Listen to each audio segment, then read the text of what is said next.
El programa Palma Web 3 de SOIP Sectores Estratégicos es un programa en el cual 8 jóvenes van a realizar una formación en alternancia con empleo durante un año de duración, alternando formación específica en un certificado de profesionalidad en la especialidad de desarrollo web con trabajo efectivo en empresas del sector tecnológico.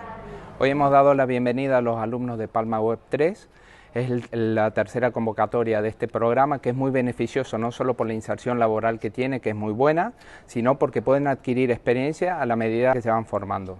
Bueno, pues conocí este programa a través del SOIP y de Palma Activa. Estaba buscando algo que tuviese relación con la informática y tal, y descubrí este curso. El año pasado hice un curso de diseño de web y tal, y me fue súper bien, súper cómodo, aprendí muchísimo y yo tenía muy pocos conocimientos de código, y ahora estamos en el nivel 3, que es desarrollo de aplicaciones, y está muy bien, pinta bastante bien, esperemos que nos vaya súper bien a todos y vamos a aprender un montón de cosas.